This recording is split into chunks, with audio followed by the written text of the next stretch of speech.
Have you ever noticed that the people with the most money often look like they have the least? While new money screams for attention with flashy cars and designer logos, old money whispers in tailored classics and understated elegance. There's a reason billionaire heirs wear decades-old watches while lottery winners buy gold chains. Today, I'm breaking down the psychology, strategy, and cultural codes behind why old money never shows off, and why flaunting wealth is actually the biggest tell that someone doesn't really have it. Let's dive in. 10. The confidence to not care what others think. Ultimately, why old money never shows off comes down to genuine confidence. They don't care what strangers think of them. They don't need validation from people they'll never see again. Their sense of self-worth is so deeply rooted in family legacy, education, values, and internal identity that external opinions are irrelevant. This confidence also comes from knowing that their wealth is secure. They're not one bad decision or market crash away from losing everything. The family fortune is protected through diversification, trusts, and conservative management. They can afford not to care because they know they're secure regardless of perception. 9. Privacy is the ultimate luxury. In an age of social media oversharing and constant surveillance, privacy has become the rarest and most valuable luxury. Old money fiercely protects their privacy. They don't post on Instagram. Their children aren't on social media. Their homes aren't photographed. Their lives aren't public. This privacy serves multiple purposes. It provides security, preventing targeting. It maintains mystique and exclusivity. It protects family reputation from scandals or missteps. It allows them to live life on their terms without public scrutiny or judgment. There's also wisdom here about sustainable happiness. The public performance of wealth creates pressure to constantly upgrade, to always have something new to show. Old money's private enjoyment of wealth is sustainable, personal, and genuine, not dependent on external validation. 8. Flashiness is seen as insecurity and poor breeding. In old money culture, ostentation is literally considered poor breeding, a marker that someone wasn't raised correctly, lacks class, and doesn't belong. This judgment might seem snobbish, and it absolutely is, but it's a deeply held cultural value passed down through generations. The logic goes like this. Secure people don't need to prove anything. People of true quality don't need to announce it. Proper upbringing teaches restraint and humility. Therefore, anyone who shows off lacks security, quality, or proper upbringing. It's a class marker, a way to immediately identify who truly belongs and who's just wealthy. New money often doesn't realize they're being judged or why. They think they're impressing people with their Rolex and their luxury car, not realizing that in old money eyes, these displays are disqualifying them from the social circles they're trying to enter. 7. Exclusivity requires no announcement. True exclusivity is silent. The most elite clubs don't advertise. The most valuable art isn't displayed publicly. The most exclusive resorts don't have Instagram campaigns. If you know, you know. If you don't, you're not meant to. Old money operates in this world of genuine exclusivity. They vacation at family compounds, not flashy destinations. They belong to clubs that don't have signs and that you can only join through multi-generational membership or recommendation. They buy art at private sales, not public auctions. Their world is intentionally invisible to outsiders. The irony is that new money often tries to buy their way into these exclusive spaces and is rejected not because they lack money, but because they lack the social capital, discretion, and values that these spaces require. Money is necessary, but not sufficient for true elite status. 6. They're taught restraint and values from birth. Old money children are raised with completely different values than the average person. From birth, they're taught that wealth is a responsibility, not a toy.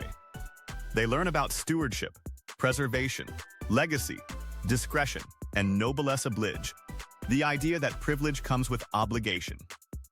These children often don't realize how wealthy their families are until they're teenagers or older. They might grow up in nice homes and attend good schools, But luxury is normalized, not flaunted. They're taught to appreciate quality, value education and character, and understand that showing off is beneath them. This upbringing creates adults who genuinely don't feel the need to display wealth because they were never taught that display equals value. Their self-worth comes from family legacy, education, accomplishments, and character, not from possessions. This is fundamentally different from someone who grew up poor and associates visible wealth with having made it. 5. Social capital matters more than material display. In old money circles, your reputation, your name, your connections, and your character matter infinitely more than your possessions. These families have spent generations building social capital, relationships, trust, and respect that money alone can't buy. Jeopardizing that for a flashy display is unthinkable. Social capital opens doors that money can't. It gets your child into elite schools. It provides business opportunities and partnerships. It offers political access and influence. It creates a safety net of powerful relationships.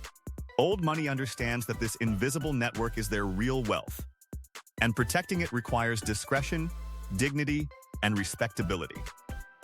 4. Their wealth is built for generations, not moments. Old money thinks in centuries, not quarters. Their wealth strategy isn't about maximizing this year's returns or impressing people at this weekend's party. It's about building trusts that benefit great-grandchildren who haven't been born yet. It's about preserving capital across generations and economic cycles. Old money measures purchases not in dollars, but in opportunity cost. Every frivolous expense is money not compounding, not building the endowment, not securing the family legacy. They'll spend lavishly on things that appreciate or provide lasting value like property, art, education, and experiences with family. But they're allergic to waste on depreciating status symbols. This is why old money often appears cheap to outsiders.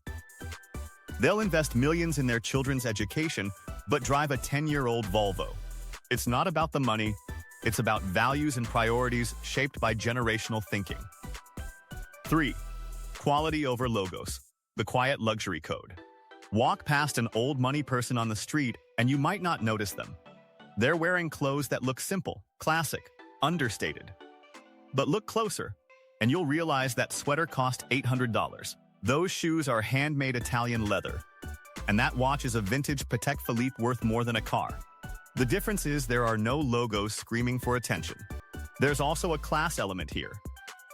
Obvious logos are seen as gauche, tacky, and nouveau riche. In old money circles, wearing a shirt with a giant designer logo is like wearing a sign that says "I'm trying too hard." True elegance is effortless. True quality speaks for itself. Anything else is just expensive insecurity. 2. They understand that attention attracts problems. Old money families learned long ago that visibility brings unwanted attention, and unwanted attention brings problems. Kidnappers target flashy, wealthy people. Lawsuits target visible wealth. Criminals case houses with obvious displays of riches. Regulatory scrutiny falls on those who flaunt. There's a saying in old money circles, if people know how much you have security problems. This isn't paranoia, it's learned wisdom from generations of experience. Wealthy families have seen relatives targeted because they were too visible.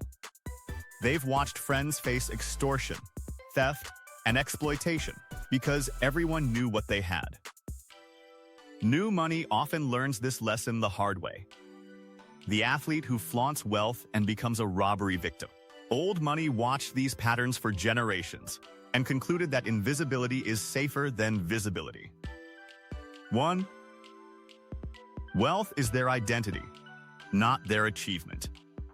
Here's the fundamental difference. For old money families, wealth isn't something they achieved. It's simply who they are. They were born into it, raised in it, and it's as natural to them as breathing. There's no need to prove it, because it was never in question. It's like asking why someone doesn't brag about having 2 arms. It's just a basic fact of their existence. When you've had money for 3, 4, or 5 generations, you understand that wealth is about preservation and legacy, not demonstration. Showing off is what insecure people do. Old money has the ultimate security, generational stability that no single purchase or display can enhance. The silence of old money speaks volumes. It's not about being better than anyone. It's about being secure enough not to need external validation.